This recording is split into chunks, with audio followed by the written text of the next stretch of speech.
tout d'abord saluer vraiment très chaleureusement mes deux invités ce matin. Donc, Catherine Montabor, encore une vraie joie d'être avec vous sur ce plateau. Et notre pasteur et théologien, donc notre frère Jean-Luc Chandler. Donc, vraiment, merci d'avoir répondu positivement à cette invitation. Donc, merci à nos téléspectateurs aussi de nous suivre donc, en cette matinée de sabbat. En tout cas, très heureux de pouvoir vous savoir avec nous. Sans plus tarder, donc, nous allons prier pour introduire ce moment de partage. Notre Père Céleste, notre Dieu, nous te remercions pour le privilège d'étudier ta parole, que ton Esprit Saint soit avec nous, qu'il nous guide au travers de cette étude et qu'il nous permette de découvrir ta grandeur en tant que créateur, au nom de Jésus. Amen. En tout cas, moi, je suis vraiment très, très heureux. Voilà, c'est de sentir, dès que je crois que nous ouvrons la parole de Dieu, il y a une chaleur qui se dégage, nos cœurs se réchauffent. Et j'ai envie de demander à notre sœur, Catherine Montabor, comment introduiriez-vous ce moment de partage? D'abord, je remettrai dans le contexte. Nous sommes pour l'étude de la leçon d'école du sabbat de ce trimestre concerne comment interpréter les Écritures. Donc, quand on lit la Bible, pour arriver à bien comprendre ce qui est dit, pourquoi cela est dit, on a plusieurs points à voir. Et là, avec le livre de Genèse, nous avons le droit sur le fait que c'est un livre qui n'est pas un mythe, ce n'est pas un conte de fées raconté pour les enfants pour qu'ils aillent se coucher. Dieu nous dit de manière claire comment il a créé le ciel et la terre, je veux dire avec un langage humain, dirons-nous. Puisqu'il y a beaucoup d'éléments que nous n'avons pas parce que la Bible n'est pas un livre scientifique, ce n'est pas un livre géologique, ce n'est pas un livre biologique, c'est un livre qui principalement parle du salut. Donc le salut, tout ce que Dieu a mis en place depuis la création jusqu'à aujourd'hui pour que nous puissions être sauvés. Donc, dans ce contexte, nous étudions le livre de la Genèse comme fondement. C'est l'histoire de la création. On ne descend pas de rien de différent, de particulier. Rien n'a été fait par hasard. Dieu a fait le choix de créer le ciel, la terre, les êtres humains, les animaux. Et dans un ordre dont nous allons un petit peu plus discuter dans quelques instants. Mais il a fait un choix clair et conscient qui nous montre qu'il a voulu que nous existions. Qu'on n'est pas du tout là par hasard. Dieu a voulu que nous existions et il nous aime. Ah, merci. Merci pour ces quelques paroles. Je crois qu'ils nous remettent bien dans le contexte de notre étude de cette semaine. J'aimerais commencer vraiment en vous invitant et invitant à nos téléspectateurs à ouvrir leur Bible dans Genèse chapitre 1er, le verset 1. Il y est dit, au commencement, Dieu créa le ciel et la terre. J'ai envie de me tourner vers vous, pasteur Chandler. Au commencement, Dieu créa le ciel et la terre. On comprend qu'il y a un commencement donc pour notre terre. Mais Dieu, dans tout cela, a-t-il un commencement? Je crois que ça peut être un petit peu troublant. C'est qui cet être? Oui, c'est une question que souvent certaines personnes se posent. Tout à fait. Et maintenant, nous sommes dans une dimension qui n'est pas la nôtre et pour laquelle nous avons parfois du mal à concevoir et à imaginer. Exact. Parce que c'est pas notre réalité directe. D'accord? La définition de Dieu, c'est que c'est un être, une super intelligence, surnaturelle, immatérielle, très bien, en dehors du temps et de l'espace et de la matière. Tout à fait. Et c'est pour cela que l'on peut comprendre qu'au départ, il n'y avait rien. Et là, et les théologiens et les scientifiques sont d'accord, il n'y avait ni temps, ni espace, ni matière, ni énergie. Tout à fait. D'accord? Il n'y avait rien. Et là où il n'y avait absolument rien, eh bien, Il y avait un être immatériel qui est Dieu et qui est omnipotent. Et il parle et la chose existe. Maintenant, le point central, c'est qu'il est éternel. Si vous êtes hors du temps et de la matière, vous n'êtes pas dans le temps, donc vous êtes éternel, donc il n'y a ni commencement ni fin. Ça fait peur? Ça peut faire peur, ça? Peur, non, je ne vois pas pourquoi. Il n'y a pas de raison particulière. C'est juste que c'est un concept qui, dans notre réalité, que nous ne connaissons pas. C'est tout. Mais bon, Dieu, comme c'est la meilleure manière de l'expliquer, comme il est en dehors du temps et de l'espace, eh bien, il n'est pas assujetti. Il n'y a pas de limite qui est posée par rapport à lui en ce qui concerne le temps. Donc, il est intemporel. Donc, par conséquent, il n'a ni commencement ni fin. Maintenant, d'un point de vue purement philosophique, on ne peut pas remonter indéfiniment à un commencement. Tout à fait, oui. D'accord? Donc, il y a un commencement de ceci, puis encore une cause, puis encore une autre cause, puis encore une autre cause. À un moment donné, on arrive à ce qu'on appelle la cause première. La cause de toute chose, c'est Dieu. Donc, donc, lui, il est sans cause. Il n'y a rien pour lequel il est causé, mais il est la cause de toute chose. Merci, Pasteur Chandler. Je me tourne vers Catherine. Ça peut faire peur, vraiment, de savoir que Dieu n'a ni commencement ni fin. C'est quelque chose qu'on peut vraiment... Ça peut déstabiliser. En fait, quand on a grandi dans un environnement où on nous a toujours parlé d'un Dieu, depuis petit, on prie Jésus qu'on ne voit pas, on prie Dieu qu'on ne voit pas, c'est rentré dans une habitude. Il y a des questions que l'on ne va pas se poser facilement ou que l'on va se poser un peu plus tard. Mais quand on ne connaît pas et on ne sait pas du tout, ça peut être déstabilisant. Quand on a grandi en ayant l'habitude de prêter foi à ce que l'on voit, ça peut être déstabilisant de se dire « mais c'est quoi encore ça ?» À la limite, c'est qui ces huluberlus qui pensent et qui croient qu'il y a un Dieu qui n'existe pas, qu'on ne voit pas et que. Donc, pour certaines personnes, oui, ça peut être déstabilisant. Mais la vérité, c'est qu'on a toujours foi en quelque chose sur cette terre que l'on ne voit pas. Mon compte bancaire, il est à la banque.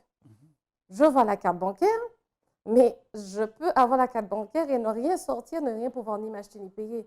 Donc, je fais quand même confiance, j'ai foi dans le système bancaire qui gère de l'argent, que je sois dans un pays ou dans un autre. Et mon compte bancaire est en Martinique et je suis en Espagne. J'ai toujours confiance que ma carte bancaire va fonctionner. Exactement. Donc, en réalité, comme c'est différent, on peut être déstabilisé, mais si on prend le temps de regarder, nous avons tous confiance en quelque chose qui n'est pas tangible. Et l'un des plus grands exemples pour moi, c'est bien l'argent, parce qu'en réalité, je me trouve dans un autre pays, mon compte bancaire est loin, ma banque en tant que telle, elle est loin, pourtant j'ai bien confiance que tout fonctionne et que je vais boire, manger et continuer à vivre. Donc c'est le même principe. Avant de me tourner vers Pasteur Chandler, j'aimerais quand même vous laisser avec une question. Aujourd'hui, certes, je crois que beaucoup de nos internautes savent qu'il y a eu le péché.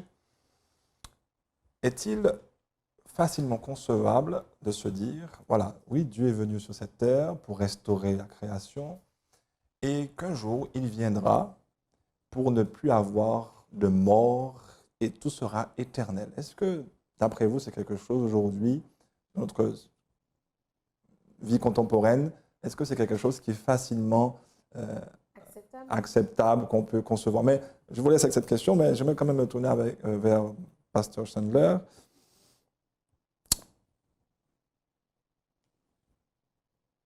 Croire que Dieu est en dehors du temps, est-ce cela nécessaire? Est-ce que c'est nécessaire de croire cela pour pouvoir s'appuyer sur la Genèse comme texte fondateur, comme fondement? Oui, je crois, parce que c'est ce que la Bible nous dit. Tout est basé sur notre foi que nous placions en Dieu. Et le livre d'Hébreux, le chapitre 11, verset 1 dit « Or, la foi est une ferme assurance des choses qu'on espère, une démonstration de celles qu'on ne voit pas. » Donc, la foi est toujours basée sur l'invisible, sur quelque chose que je n'ai pas observé moi-même, mais en qui je place ma confiance. En fait, tous les êtres humains, quels qu'ils soient, y compris les athées, sont des personnes de foi. C'est juste qu'ils croient dans des choses différentes. L'évolutionniste qui croit que, par exemple, il y a eu le Big Bang, Oui. il base ça sur de la foi parce qu'il n'était pas là et il n'a pas vu quand ça s'est produit. En fait, la science elle-même, pour tout ce qui concerne les origines, ne peut pas baser cela sur ni des tests, ni de l'observation. On ne peut pas vérifier, on ne peut pas falsifier. Et donc, par conséquent, on est exactement à égalité avec le croyant. Si on croit, je reprends l'exemple du Big Bang, eh bien, on a simplement mis sa foi dans la croyance que le monde a commencé comme cela. Mais on ne peut pas le prouver. Et je mets au défi quiconque, scientifique ou autre, de pouvoir le prouver. Et donc, par conséquent, le croyant, eh bien, ou du moins l'être humain, est placé devant un choix. Est-ce que je vais accepter la révélation divine? Parce que ce que Dieu me dit, c'est que lui, il est le témoin de la création et que lui, il peut me dire comment ça a eu lieu. Donc, est-ce que je vais accepter la révélation divine ou alors je vais accepter l'intellect humain qui élabore une théorie et qui dit, bon, voilà comment les choses se sont passées. Avant de passer à la question que j'ai laissée à Catherine, est-il plus facile de croire au Big Bang que de croire en ce que la Genèse rapporte? Alors, chaque individu va faire son propre choix de ce qu'il pense être le plus logique. D'accord. D'accord? Alors pour moi, d'un point de vue logique, il est beaucoup plus facile de croire qu'un être surnaturel est à l'origine de tout ce qui existe, plutôt que d'imaginer, parce que c'est ça que, en fait, que la science nous demande de faire, là. Oui, du moins certains scientifiques. Parce qu'il y a des scientifiques qui croient que c'est Dieu qui a créé toutes choses. Exact, c'est pour le souligner. Mais la science évolutionniste me demande de croire que la matière qui n'existait pas auparavant s'est créée toute seule. Alors comment est-ce que quelque chose qui n'existe pas a pu se créer? Personnellement, c'est pas raisonnable, c'est pas logique, ça n'a pas de sens. Et puisque la science a aussi démontré, et nous sommes d'accord avec elle, que la matière n'est pas éternelle, donc la matière a eu un commencement, eh bien ce qui a eu un commencement n'a pas pu être produit de lui-même, mais qu'il a fallu qu'une intervention extérieure, une intelligence en particulier, puisse le faire. Donc pour moi, personnellement, c'est plus logique, c'est plus scientifique de croire que c'est Dieu qui a créé toute chose. Merci. Donc, avant de me tourner vers vous, je vous laisse quand même avec une question. Aujourd'hui, on parle de terre plate, terre ronde, grand débat, grand débat. Pourriez-vous nous éclairer? Puis est-ce que la Bible nous éclaire sur ce débat qui est encore, allez, pas totalement actuel, mais qui est quand même, qui existe encore un peu? On parle même d'un homme qui récemment a essayé de sortir de l'atmosphère pour un peu vérifier est-ce que la Terre était plate. Bref, en tout cas, je vous laisse nous dire quelques mots dessus. Je me tourne vers vous. Quand je parle de l'éternité et des choses à venir, mon cœur toujours se réchauffe.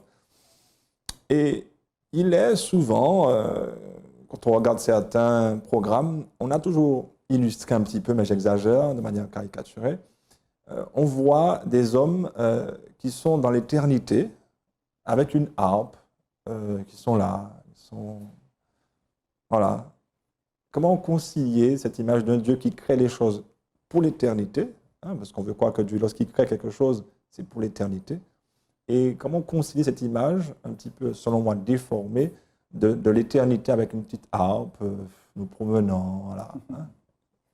Donc, c'est vrai qu'au premier abord, quand on voit comment les choses se passent, les choses évoluent, le monde évolue, on se dit que, bon, de toutes les manières, juste avant le confinement, j'ai des élèves qui m'ont dit, mais madame, c'est bon, l'année a commencé, mais on ne comprend même pas ce qui se passe. on n'avait pas encore parlé de confinement en France, hein, mais les élèves, madame, on ne comprend pas ce qui se passe, mais c'est fini. Ah ben, tout est fini. Ah ben, on ne comprend plus rien. Donc, c'est vrai que quand on regarde ça, on aura envie de se dire, mais comment un Dieu qui crée permet que les choses se passent à ce point aussi mal sur Terre? Bon, j'ai parlé que de l'épidémie, il y a les guerres, il y a les autres maladies que nous connaissons. Et puis dire que ce Dieu-là est en train de préparer en même temps une éternité. En fait, pourquoi tout de suite là, il ne met pas l'éternité? Et puis, il y a quelques mois aussi, j'ai des élèves en plein cours qui m'ont dit, mais madame, je parlais de Jésus ressuscité, ce truc-là, j'ai quoi ce truc-là? Madame, comment on fait pour croire qu'il y a quelqu'un qui est venu, qui est mort pour me pardonner de mes péchés? Donc oui, ça peut être très surprenant de voir le monde et avoir pour certaines personnes ce genre d'utopie, au fait. Mais dans la réalité, ce n'est pas si contradictoire du tout que cela. Parce que comme j'en parlais, et Pasteur Sean en a parlé, nous avons tous foi en quelque chose. Tout à fait. Quand j'étudiais, j'ai fait ma licence de biologie, un de mes professeurs a commencé son cours comme ça. Nous savons tous, génétique microbienne, hein, génétique microbienne, donc on a fait tous les mutations, tout. Vous savez tous que les premiers êtres humains, c'était Adam et Ève. Donc, en partant de ce principe, et puis il a continué son cours. Silence dans la salle. La fille qui était à côté de moi m'a dit, ben, au moins il a mis toutes les religions d'accord. Donc, oui. En réalité, si on prend le temps de regarder, est-ce vraiment si contradictoire? Parce que ça demande, c'est vrai, beaucoup plus de foi de croire que quelque chose sorti de nulle part a été fait tout seul que de se dire qu'il y a quelqu'un de plus grand qui a fait. Maintenant, il a fait, il a préparé, il a mis en place quelque chose de bon. Mais je dois aussi accepter le fait que moi, tout comme Adam et bien d'autres, je pose des actions, je pose des actes et que toute chose a une conséquence. Je vais prendre ma main pour le mettre sur le fer à repasser bien chaud. Il ne faudrait pas que je sois surprise si je suis brûlée. Tout à fait. J'ai mis ma main sur le fer chaud. Donc, il y a des fois, nous commettons des erreurs que nous ne souhaitons pas, puis bon, malheureusement, nous avons les conséquences. Mais la réalité reste qu'il y a des conséquences que moi, je vis et que les personnes qui m'entourent subissent et vivent. Exact. Donc, quand on prend la Genèse et d'autres écrits, et c'est pour ça que j'aime bien dans le livre de Jérémie 31 au verset 3, oui. De loin l'Éternel se montre à moi, je t'aime d'un amour éternel, c'est pourquoi je te conserve ma bonté. Si je prends le temps de regarder, et même si au premier abord je ne crois pas en la création, tout ce que Dieu a mis autour de moi et toutes les personnes qu'il a mis autour de moi pour m'aider à traverser mes moments difficiles, il y a un Dieu, ce n'est pas le hasard. J'ai un de mes oncles, pendant un moment, je ne sais pas si aujourd'hui il arrive à croire en Dieu, mais alors qu'il reniait totalement Dieu, bon Dieu bénit tel bagaille fait.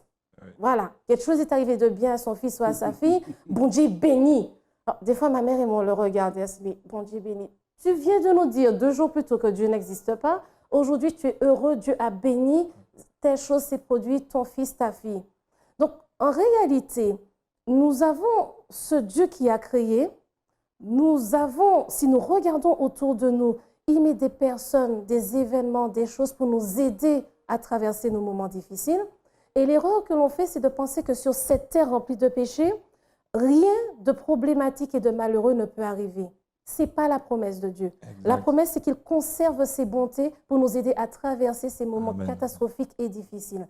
Et l'histoire de la Genèse est là pour nous montrer qu'au départ, il a absolument tout fait.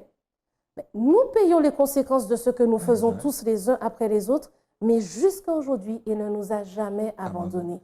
Et plusieurs scientifiques, comme disait exactement Pasteur Chandler, que j'ai croisé, même d'autres professeurs, et j'aime bien, c'était des professeurs de biologie, biochimie, mais ils te parlent de Dieu. Il y a toujours quelque chose selon Dieu. Ils ne rentrent pas dans un aspect purement religieux. Mais dans leurs propos, oui, il y a un créateur qui a fait que.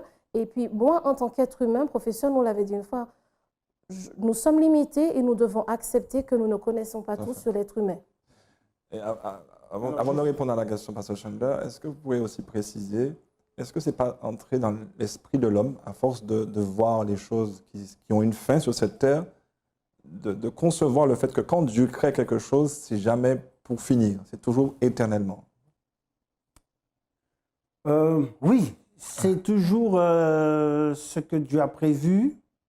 Maintenant, il faut qu'on comprenne une chose, c'est que l'expérience du péché que nous vivons, C'est c'est Catherine a quelque souligné. chose qui est provisoire. Très bien. C'est pas appelé à durer. En fait, nous sommes en confinement. Est-ce que vous savez que nous sommes en confinement?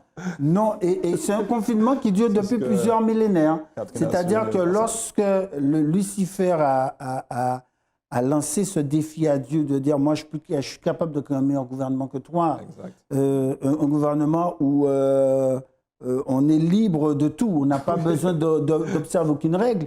Il ne savait pas de quoi il parlait. Tout à Il ne fait. savait pas de quoi il parlait. Et dans sa révolte, eh bien, Dieu l'a confiné à une terre, à une planète. Et c'est la seule planète dans l'univers qui est confinée à cause de notre propre choix. Tout à fait. C'est ce que Catherine souligne. Et donc, l'univers est en train de voir et d'assister en direct à tout ce qui se passe, toutes les conséquences néfastes du péché, pour pouvoir faire quoi? La démonstration de deux choses. D'une part, que Dieu a raison, que ce que Lucifer proposait est complètement insensé, parce que cela contribue à du malheur, à de la désolation, à des catastrophes. Et deuxièmement, eh bien, Satan, il a tort. Et il a complètement tort. Et par conséquent, la raison pour laquelle le péché ne va plus réapparaître par la suite, c'est parce que justement, Dieu permet à cette expérimentation d'aller jusqu'au bout. Très bien. Et en permettant à cette expérimentation d'aller jusqu'au bout, mais confiné seulement, parce que si le péché devait se répandre à travers l'univers, eh bien, ce serait tout l'univers qui serait détruit. Je veux dire que des galaxies seraient en explosion, etc. et tout. Eh bien, on peut observer sur la planète Terre, eh bien, tous les effets insoupçonnés. Je suis persuadé que Lucifer lui-même voit même encore aujourd'hui des effets du péché auxquels il ne s'attend pas. Tout à fait. Parce que quand il a prononcé déclaré sa révolte contre Dieu, eh bien, il n'avait jamais vu une feuille tomber. Il n'avait jamais vu un tremblement de terre. Il n'avait même jamais vu une larme couler. Donc, l'auteur du mal qui crée, il faut bien le dire, des catastrophes, lui-même ne peut pas imaginer à quel point le mal ou sa rébellion, c'est quelque chose de vraiment de terrible et de désastreux. Tout à fait. Donc, on assiste à tout cela. Maintenant, à un moment donné, ce chapitre va se refermer et on va revenir à la normale. Très bien. On va sortir du déconfinement et on va cosmique. On va revenir à la normale parce que la normale, la règle dans l'univers, eh bien, c'est l'harmonie parfaite entre toutes choses et où la mort n'existe pas, la vieillesse non plus, et c'est la joie permanente. Et Dieu soit loué, nous sommes tout près du moment où ça va arriver. Merci, Pasteur Chandler. Insister sur quelque chose que Pasteur Chandler a dit à très juste titre. Nous sommes dans une période où le péché règne et qui va finir de manière définitive. Mais il faut que l'on comprenne que ce n'est pas quelque chose qui va arriver d'une manière magique. Quand Jésus va revenir, c'est écrit qu'en effet, nous serons transformés. Il va parfaire notre caractère. Mais il y a aussi un point qu'il faut bien comprendre. Les choix que moi je fais aujourd'hui, de lui obéir, parce que dans le livre de Jean, il est aussi clairement écrit que aimer Dieu, c'est obéir à ses commandements. Lui obéir, c'est ce qui forge mon caractère jour après jour, petit à petit, et me renforce dans ma relation avec Dieu. Ce n'est pas seulement un travail sur moi-même, avec moi toute seule. Oui, j'arrive à me maîtriser. Non, non, non. C'est un petit pas que oui, je fais quand même sur moi, parce que je suis quand même... je peux en tout cas prendre ma main ou ma pensée, même si je suis quelqu'un qui a des difficultés de me mouvoir, mais ma pensée, c'est toujours ma pensée à moi, hein, même si j'ai du mal à me mouvoir. Mais le fait, à chaque fois, de pouvoir prendre la bonne décision, c'est-à-dire lui obéir, donc pas mon choix, mais son choix, faire mon choix de faire son choix à lui, lui obéir, renforce mon caractère parce que je renforce mon cerveau et tout le système qui me permet d'avoir un caractère beaucoup plus fort et qui avance. Mais surtout, étant donné que c'est à Dieu que j'obéis, Cela lui permet de me donner encore plus de force et de courage pour continuer toujours dans le même sens. Et qui fait qu'au retour de Jésus, en effet, étant donné que j'aurais fait ce choix conscient et que je l'aurais continué à le faire jusqu'à mon dernier souffle en tout cas, c'est ce qui va permettre à tous les êtres humains au retour de Jésus de parfaire ces pas qu'ils ont fait avec Dieu au fur et à mesure et à la destruction définitive du mal, comme tu le disais si bien. Et à la nouvelle création, nous assisterons à Apocalypse chapitre 21. Je me tourne encore vers vous, Pasteur Chandler, donc je vous ai laissé avec cette question. Terre plate ou pas, voilà. Grand débat, on a l'impression des fois que dans la Bible, ça se contredit, hein, l'Apocalypse. Oui, la Bible, nous le savons, ce n'est pas un traité scientifique, il n'y a pas des axiomes, des théorèmes, des choses comme ça. Ça a été écrit à un moment où la science moderne n'existait pas. Et même si Dieu devait le faire, nous n'aurions pas compris. Oui. Or, Dieu s'adresse toujours dans un langage que nous comprenons. Et ça me permet d'ailleurs de dire très clairement que le récit de la Genèse, eh bien, ce n'est pas, de la science-fiction, ce n'est pas un mythe, évidemment, ce n'est pas non plus un procédé littéraire pour essayer de nous faire comprendre quelque chose. C'est un récit historique. Un récit historique. Qu'est-ce que j'entends par là? C'est que Dieu, qui est le meilleur des communicateurs, eh bien, il s'exprime dans un langage suffisamment clair pour qu'on puisse comprendre. Par exemple, des gens qui vont penser que, quand il dit que la Terre a été créée en 6 jours, du moins organisée, plus précisément en 6 jours, c'est vraiment en 6 jours. Parce que s'il voulait dire que chaque jour correspond, comme certains peuvent théoriser, à des millénaires, eh bien, Dieu, il a assez de vocabulaire pour pouvoir le dire clairement. Que voilà, c'est, etc. Le jour en hébreu, Yom, correspond vraiment à un jour de 24 heures. Donc, c'est tout simplement cela. Donc, Dieu n'est pas limité dans son langage pour avoir besoin de parler en parabole et de manière si mystérieuse qu'on ne puisse pas comprendre. Donc, le langage, il est suffisamment clair pour pouvoir faire comprendre que c'est vraiment en 6 jours, littéralement, que la Terre a été organisée. Maintenant, ce qu'il faut savoir, c'est qu'il n'y a rien dans le texte biblique qui permette de dire que la Terre est plate. Non, il n'y a pas cela. Par contre, on sait qu'il y avait des philosophes grecs qui le croyaient et que ça a été repris par l'Église chrétienne au Moyen-Âge. Et à ce moment-là, quand des savants ont découvert que en fait, la Terre est ronde, mais ce qu'on savait déjà depuis un certain temps, depuis la Grèce antique, etc., eh bien, on a accusé le christianisme d'avoir enseigné que la Terre est plate. Oui. Alors qu'en fait, ce n'est pas porté dans la Bible. Et on a même un ou deux textes dans la Bible qui présentent la Terre comme étant une sphère. Et que pensez-vous alors dans Apocalypse chapitre 7, quand il dit « Après cela, je vis 4 anges debout aux 4 coins de la terre ». Ok. Ça ne porte pas ambiguïté?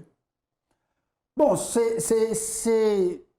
Encore une fois, la Bible parle avec des termes que les gens, à l'époque où c'est écrit, qui peuvent comprendre. Donc, c'est une expression typique que l'on utilise jusqu'à présent. Exact. Les 4 points cardinaux, ok, nord, sud, est, ouest. Bon, ça ne rentre pas en contradiction avec ce qu'on connaît, la science aujourd'hui. Nous avons beaucoup d'expressions que nous utilisons qui ne sont pas forcément scientifiques, mais qui ne sont pas fausses non plus. Par exemple, nous disons, le soleil se lève ou il se couche. Oui. Bon, en vérité, nous savons bien qu'il ne se lève pas, qu'il ne se couche pas. Bien sûr. Mais c'est ce que nous voyons. Et c'est ce que, au travers de la Bible, les expressions qui sont utilisées, c'est ce qu'on appelle la phénémologie, c'est-à-dire les phénomènes tels qu'on les voit, et c'est le langage que les auteurs de la Bible utilisent. D'accord. Nous allons parler de quart de lune, de demi-lune, de tiers de lune, parce que c'est ce que nous voyons dans le ciel, mais nous savons très bien qu'un vrai quart de lune n'existe pas. Okay? Que c'est simplement une partie de la lune qui est éclairée par le soleil, et que c'est ce que nous voyons. Donc, dans la Bible, il y a ce langage, qui est le langage de ce que l'on voit, qui n'est pas faux, mais qui n'est pas non plus, évidemment, le langage scientifique. Et ça ne nous pose pas de problème, même pour les scientifiques. je me tourne vers vous, Catherine, mais j'aimerais quand même laisser une petite question avant cela à Pasteur Chandler. On dit que les archéologues ont découvert des textes de l'Égypte ancienne et du Moyen-Orient qui contiennent des histoires primitives de la création et du déluge. Alors on dit que certains se sont alors posé la question de savoir si le récit de la Genèse a été emprunté de ces cultures ou dépend-elle d'une quelconque manière. Est-ce vraiment le cas? Alors, je voulais savoir que c'est deux petites questions. Je crois que vous avez de quoi nous répondre. J'aimerais me tourner effectivement vers vous, Catherine. Lorsque nous lisons la Genèse et que nous voyons ce Dieu extraordinaire, aimant, rédempteur, créateur, architecte, ingénieur, ça donne envie d'aimer, mais ça crée quoi? C'est une manière de nous pousser à l'adoration, c'est une manière... En quoi ce texte de la Genèse nous inspire vraiment et devrait nous inspirer en tant qu'individu créé sur cette terre? C'est une excellente question parce que justement cette semaine, quelqu'un me disait, mais au fait, où est-ce qu'on veut nous emmener dans cette leçon de l'école du sabbat hier matin précisément? Où est-ce qu'on veut nous emmener dans cette leçon de l'école du sabbat? Mais je sais que Dieu a créé le ciel et la terre, qu'il a créé l'homme. C'est intéressant parce que la Bible, en effet, n'est pas un livre scientifique, ce n'est pas un livre ni biologique ni autre, mais nous retrouvons des éléments qui quand même nous permettent de comprendre beaucoup de choses. Et quand on regarde le livre de la Genèse et les premiers chapitres, on se rend compte que Dieu a créé la terre, certes. Donc oui, c'est un grand architecte qui a fait beaucoup de choses, mais avec ça, qu'est-ce qu'il a fait par rapport au fonctionnement de l'être humain que lui a créé? Et on se rend compte dans les premiers chapitres de la Genèse que Dieu a créé un endroit où l'être humain aura à boire, à manger, sécurité. Exact. Donc, ses premiers besoins basiques sont comblés. Il pourra dormir, donc avoir une vie équilibrée. Ensuite, il lui donne la possibilité de pouvoir travailler, échanger. Quand je dis travailler, on lui confie la mission d'entretenir, de cultiver, ainsi de suite. Il a une compagne. Oui. L'homme et la femme à l'image de Dieu. Ils appartiennent donc à un monde, entre guillemets un monde. Ils ont des animaux sur leur responsabilité, mais finalement tout ça aussi c'est leur monde, c'est leur communauté. Donc ils appartiennent à une communauté qui va s'agrandir au niveau des êtres humains. Ils appartiennent à un Dieu qui les protège et qui est là.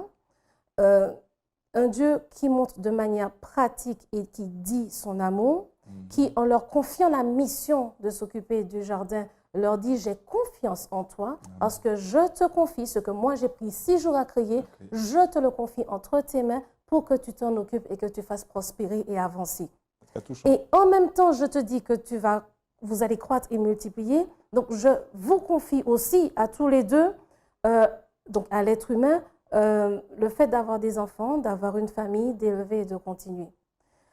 Et tout cela, ça donne quoi? Un être humain qui grandit, qui regarde derrière lui et qui voit qu'au fur et à mesure des années, voilà ce que j'ai pu réaliser dans ce que Dieu m'a confié, m'a donné, voilà ce que j'ai pu faire. D'une manière très simpliste et basique, c'est la théorie de Maslow. Donc nous voyons que dans la Genèse, Dieu a mis tout en place parce que c'est lui qui a créé l'être humain. Il sait parfaitement comment il fonctionne, il sait ce dont il a besoin pour pouvoir vivre, avancer tous les jours. Le moral, le cerveau, l'aspect physique, absolument tout a été fait et mis en place. Maintenant, beaucoup de théories se développent après quand on regarde et analyse l'être humain. Mais qu'est-ce que l'on fait? On analyse ce que le grand créateur a créé.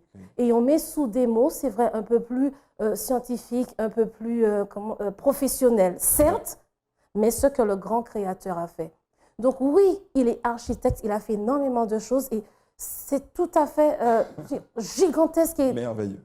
Inimaginable pour nous, merveilleux. Mais avec ça, quelle autre merveille il a fait?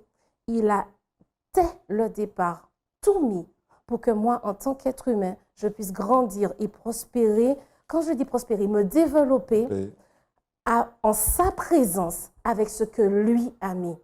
Donc la vérité, c'est qu'en même temps que la Bible n'est pas un ouvrage professionnel, scientifique et autres, c'est un ouvrage qui, quand on prend le temps de le lire, nous montre qu'au-delà des aspects théoriques, il y a une véritable pratique dans la vie de tous les jours. Dieu a tout mis et a tout fait pour que l'être humain soit bien. Mais reconnaissons que ce n'est pas venu de nulle part. C'est Dieu, le grand créateur, qui l'a voulu comme ça pour notre bien à tous, dès la création du monde. En tout cas, je ne sais pas si c'est le cas de mes téléspectateurs, de nos téléspectateurs, mais moi, ça m'a beaucoup touché, beaucoup parlé. Je crois que ça donne envie d'aimer un tel Dieu, de voir un Dieu qui a un tel projet de bonheur pour ceux et celles qu'il crée, ses enfants. Je crois, moi, je suis très touché, je crois que ça me parle beaucoup.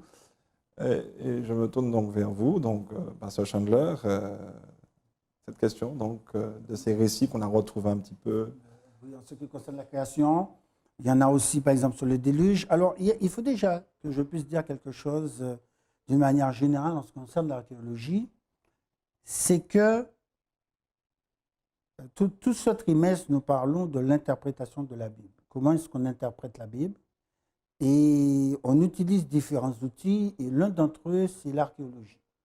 L'archéologie a cependant certaines limites, et il faut bien que nous puissions en être conscients. L'archéologie a beaucoup contribué à crédibiliser et valider le message de la Bible. On a, par exemple, plus de 25 000 découvertes archéologiques, rien que dans le Nouveau Testament, pour confirmer le récit biblique. Mais l'archéologie n'est pas la preuve biblique absolue. D'accord? Alors, parfois, il arrive que les archéologues disent, tiens, on n'a rien trouvé. Aucune mention en cherchant dans les pierres, dans l'archéologie, par exemple, sur Moïse. Donc, parce qu'on n'a rien trouvé, pas une seule mention sur Moïse, eh bien, il n'existait pas. Donc, et ainsi de suite. Il y a des choses comme cela que dans la Bible, que pour différentes raisons, eh bien, qu'on va chercher dans l'archéologie, on ne va pas trouver. Tout à fait. Et parfois, il est arrivé que pendant des siècles, que l'on dise telle ou telle chose dont la Bible parle, eh bien, ça ne peut pas être vrai. Ça a été copié. Ça ne peut pas être vrai parce qu'on n'en a de traces nulle part. Il a fallu attendre le 19e siècle pour que, lors de fouilles archéologiques, qu'on découvre l'existence de la ville de Ninive, par exemple. Exact. Alors, vous imaginez. Donc pendant tout ce temps-là, il y a des personnes qui ont dit, écoutez, Ninive, la Bible en parle, mais cette histoire ne peut pas être vraie parce qu'on n'en a pas trouvé des traces. Le fait que l'on n'ait pas de traces de quelque chose ne veut pas dire, évidemment, forcément, que le récit biblique est fou. Il peut y avoir des choses qui ont disparu, qui ont été détruites, etc. Et par exemple, la civilisation hébreu à l'origine n'était pas une civilisation je dirais, d'architecture, de monuments architecturaux. C'était des bergers, des agriculteurs qui vivaient sous la tente.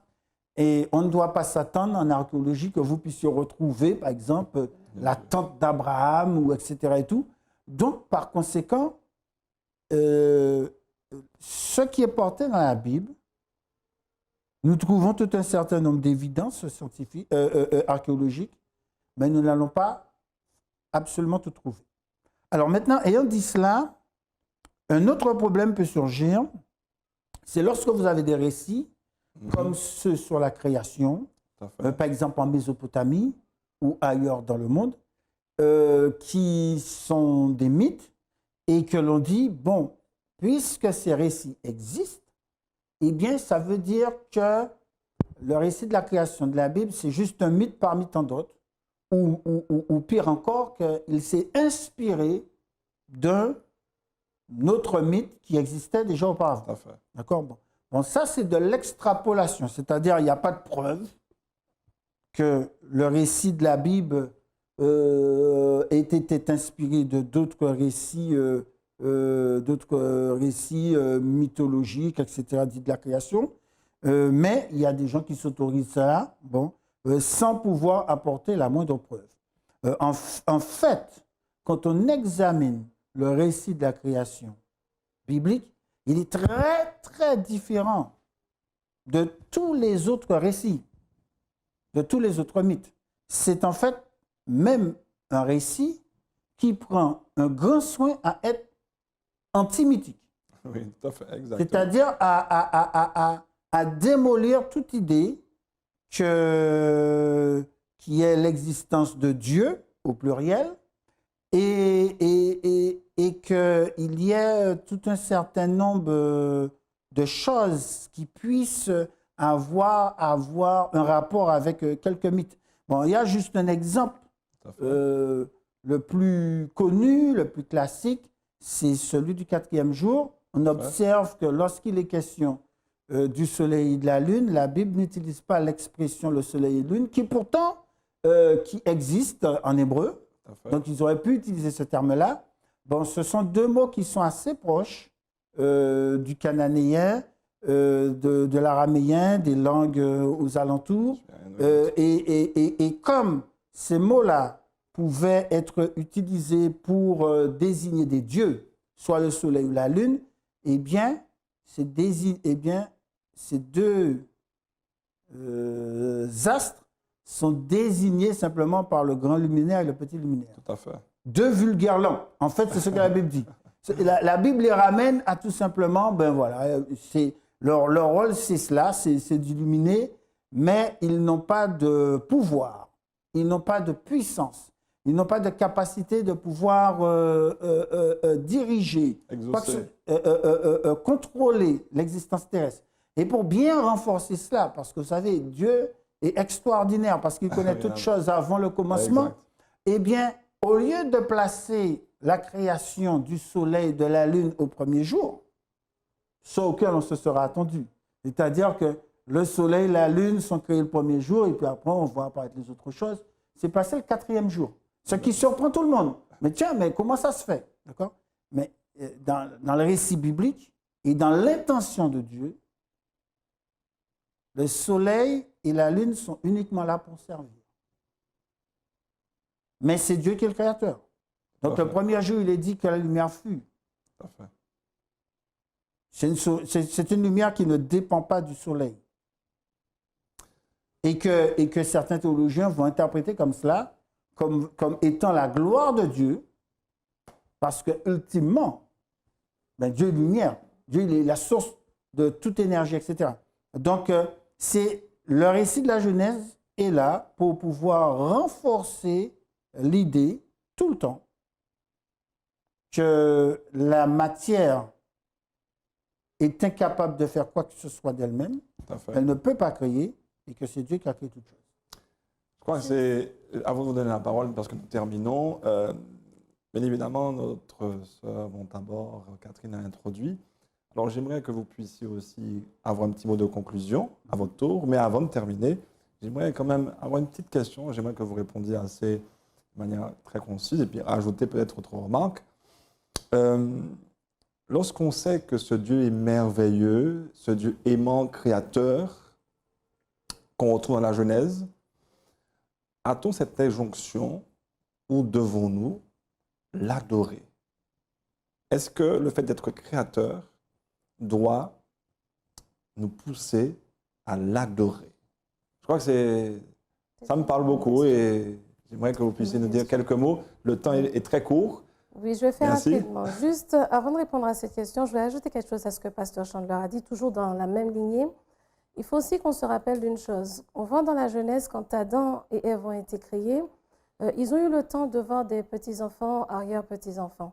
Et il y a quelque chose qui m'a frappée quand j'étais au lycée. Oui, fait collège, début lycée, je m'étais mise à lire beaucoup de livres. Et j'avais lu sciemment les mythes et légendes chez les Romains, chez les Grecs et ainsi de suite. Et je me suis rendu compte rapidement qu'il y avait des grandes lignes tout à fait identiques. Les noms des dieux étaient différents, il y avait des détails aussi dans les événements qui étaient différents, mais il y avait beaucoup de choses qui étaient assez identiques. Et je me suis posé à cette époque-là, donc vraiment très jeune, énormément de questions. Et en grandissant et avec les études, Je crois qu'il y a une chose qu'il ne faudrait pas que l'on oublie. Dieu s'est pleinement révélé à Adam et Ève. Il y a eu Abel et Caïn. Caïn a tué Abel. Et à partir de Seth, après ils ont eu Seth. Et ensuite, on voit qu'il est écrit dans la Bible que là, l'homme commença à adorer Dieu dans le livre de Genèse, chapitre 3, si je ne dis pas de bêtises. Donc, en fait, il faut voir que Adam et Ève ont transmis à leurs enfants et qui ont transmis et qui ont transmis et qui ont transmis. Et l'être humain, avant l'écriture, a beaucoup transmis. Après, bien entendu, on transmet un petit peu des fois ce que l'on veut. Nous connaissons tous le téléphone arabe. Je vais dire une parole, le temps que 4 personnes la répètent, ça n'a plus rien à voir. C'est une catastrophe. Voilà. Mais je pense qu'il ne faut pas oublier que tout ce qui est sorti de là, Noé, l'expérience magnifique qu'il a vécue avec Dieu et avec sa famille, rentrer de l'arche, ressortir de l'arche, il y a des choses qui ont été transmises. Et bien entendu, l'ennemi ne va pas se gêner pour pervertir et vouloir tout détourner de ce que Dieu a fait et créé. Et en effet, Dieu a permis que la Genèse soit écrite en tant que livre totalement anti-mythe pour dire, bon, écoutez, tous ces mythes, tout ce que l'ennemi a voulu masquer, vous tromper, moi, l'Éternel, maintenant, je vous dis réellement ce qui s'est passé. Et quant à la question de l'adoration, c'est un choix, c'est vrai, qui relève de chacun d'entre nous. Mais il y a une réalité. C'est que si je vois ce que Dieu a fait, combien il m'a aimé, et que je décide qu'il soit mon Dieu, c'est sûr et certain que je vais, moi, l'adorer et lui remettre toute la gloire, la louange et l'honneur qui lui revient. Excellent. Dieu ne force aucun être humain à l'adorer. Ça, c'est sûr et certain. Mais si je prends le temps d'essayer d'apprendre à le connaître et à comprendre et à voir et à étudier sa parole avec l'esprit, lui demandant de m'aider à progresser dans ce sens, parce que ce n'est pas moi tout seul avec mon petit cerveau, je vais en effet aller au fur et à mesure dans un chemin d'adoration, de louange, parce que je vois combien il est grand et combien au travers de toutes mes difficultés, il a tout fait et il continue à tout faire pour m'aider à les traverser avec lui, son Esprit Saint. Merci Catherine pour ces quelques paroles, en tout cas, qui m'ont aussi touché. Les mots de la fin, et nous prierons avec Catherine pour terminer. Alors, le mot de la fin, c'est que nous devons nous rappeler que la Genèse, le premier livre de la Bible, c'est vraiment le fondement de notre foi. Si on enlève ce livre-là, nous ne pourrions pas baser notre foi solidement. Et ce n'est peut-être pas par hasard que, historiquement, c'est aussi le livre qui a été le plus attaqué. Parce que c'est extrêmement important que nous puissions nous rappeler que Dieu, il est le créateur de toutes choses. Et qu'en vertu de cela, il doit être adoré. Le dernier message de l'humanité, dans le dernier livre de la Bible, dans l'Apocalypse, chapitre 14, qu'est-ce qu'il dit? Craignez Dieu, donnez-lui gloire et adorez celui qui a fait le ciel, la terre et les sources d'eau. C'est un message très actuel parce que précisément, l'humanité a oublié que Dieu est le créateur. Et donc, c'est très important. Et ça nous ramène évidemment au livre de la Genèse, qui est un récit historique. Nous ne devons pas l'oublier, mais c'est le fondement de notre foi. Merci, Pasteur Chandler. Et nous allons terminer ce moment, je crois, qui a été très riche, en tout cas, qui m'a beaucoup aussi réchauffé le cœur par cette prière. Notre Père, nous te remercions, Seigneur, pour ces quelques minutes que tu nous as permis d'avoir afin d'échanger, d'apprendre à mieux te connaître et mieux connaître ta parole. Nous voudrions remettre tout cela entre tes mains, de permettre que chacun d'entre nous puisse mieux comprendre à quel point tu nous aimes et que tu continues à nous aimer. Aide-nous à faire les bons choix, à continuer à croire en toi. À tous ceux qui ont des doutes, aide-les à pouvoir, Seigneur, à ce que tous ces doutes soient effacés, qu'ils puissent te voir toi et te faire confiance à toi.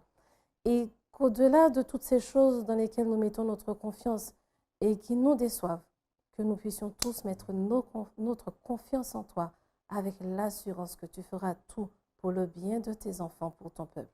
Que ta paix et ta grâce soient avec nous une fois de plus, au nom de Jésus, ton Fils. Amen. Amen. Nous voulons encore vous dire que nous vous aimons vraiment très chaleureusement en vous souhaitant un agréable sabbat. Et donc, soyez attentifs, connectés